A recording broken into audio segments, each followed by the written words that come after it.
ये कश्मीर जो है हमारा है या नहीं है? अरे जोर से बोलो भाई, है या नहीं है?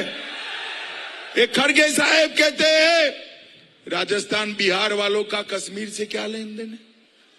अरे खड़गे साहब, आप 80 पार कर गए, देश को नहीं जान पाए। मैं आपको बताता हूं, मधुबनी का बच्चा कश्मीर के लिए अपनी जान दे सकता है, जान दे सकता है। भाइयों बहनों, नरेंद्र मोदी जी ने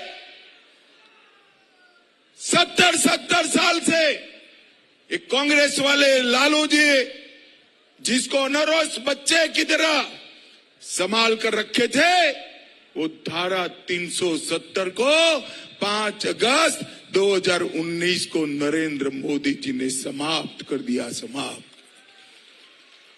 और पूरे भारत में एक ही ध्वज, एक ही संविधान और एक ही प्रधानमंत्री का नारा जो श्यामा प्रसाद मुखर्जी देकर गए थे, उसको पूरा करने का काम नरेंद्र मोदी ने किया। और भाइयों बहनों, ये इंडिया अलायंस वाले कह रहे थे कि मत हटाओ, 370 मत हटाओ। ये राहुल बाबा कहते थे खून की नदियां बह जाएगी। भाइयों बहनों, आज मैं राहुल बाबा को कहने आया हूं, राहुल बाबा, खून की नदियां छोड़ो, किसी की कंकड़ चलाने की हिम्मत नहीं है, कंकड़ चलाने। ये नरेंद्र मोदी सरकार है।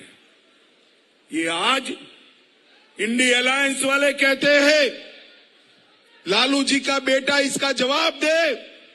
वो कहते हैं पाक ऑक्यूपाई कश्मीर की बात मत करिए, पाकिस्तान के पास एटम बम है।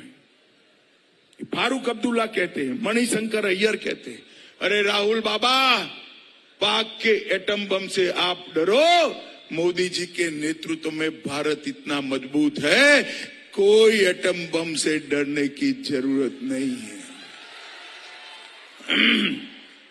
मधुबनी वालों, मुझे बताओ, ये पाक ऑक्यूपाई कश्मीर हमारा है या नहीं है? अरे जोर से बोलो, फारूक अब्दुल्ला तक जवाब जाना चाहिए। पाक ऑक्यूपाई कश्मीर हमारा है या नहीं है? मैं आज इस विद्यापति की भूमि पर कहकर जाता हूं, मंडन मिश्र और अष्टावक्र भूमि की मुनि की भूमि पर कहकर जाता हूं, ये पाक ऑक्यूपाई कश्मीर हमारा है, रहेगा और उसको हम लेकर रहेंगे, लेकर। भाइयों बहनों, आज मैं कहना चाहता हूं आप सभी को, ये इंडिया अलायंस वालों का कुछ होना नहीं है, मगर मान लो स्वप्न में भी वो जीत जाते हैं।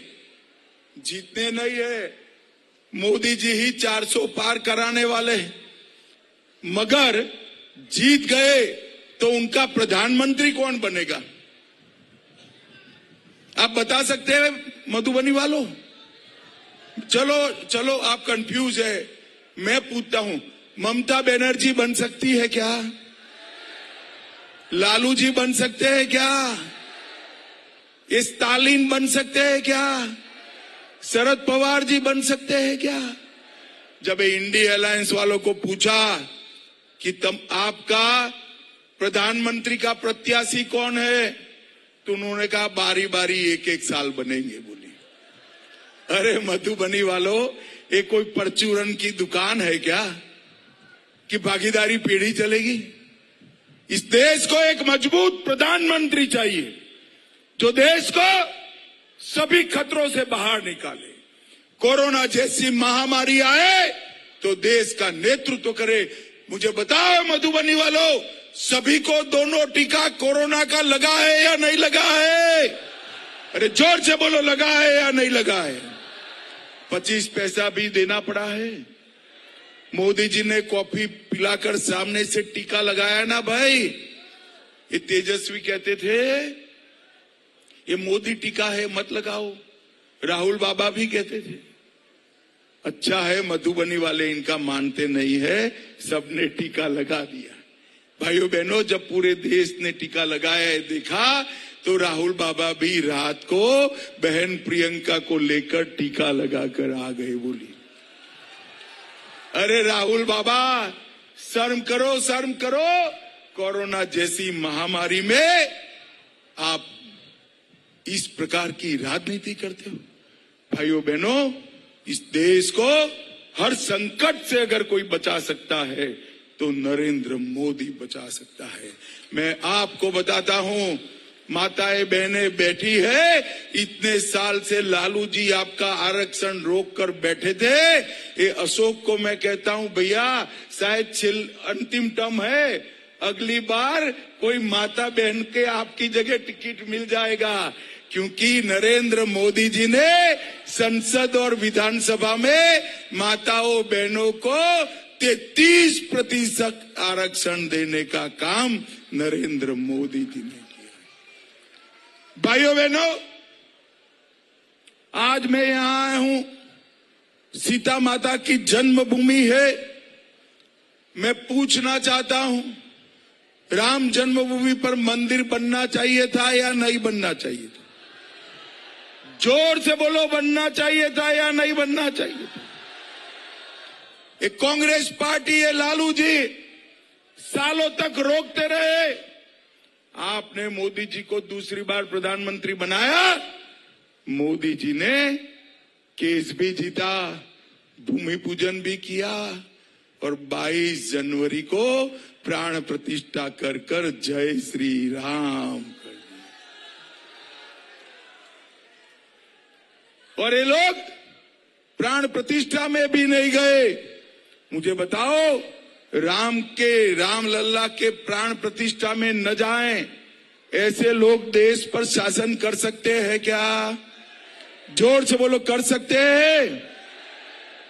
मैं आज यहां मिथिला वासियों को सबको कहने आया हूं, मैथिली भाषा को 8वीं अनुसूची में डालने का काम हमारे अटल बिहारी वाजपेयी जी ने किया था। मोदी जी ने यूपीएससी और बीपीएससी की परीक्षाओं में मैथिली भाषा को इंट्रोड्यूस करने का काम किया और मधुबनी का बच्चा मैथिली में पढ़कर आईएएस आईपीएस बन सकता है। ये काम नरेंद्र मोदी ने किया। अरे मिथिला वालों मुझे बताओ भाई, ये इटली से आए हुए लोग मैथिली का सम्मान कर सकते हैं क्या? अरे जोर से बोलो, कर सकते हैं? ये नरेंद्र मोदी ही कर सकते हैं। ये कोसी नदी ने हमारे मिथिलांचल को 2 हिस्सों में बांटा था। एक ही भाषा, एक ही संस्कृति, बीच में से नदी जाती थी। अटल जी ने पुल बनाकर इसको जोड़ा और मोदी जी ने रेलवे बनाकर उसको समाप्त कर दिया।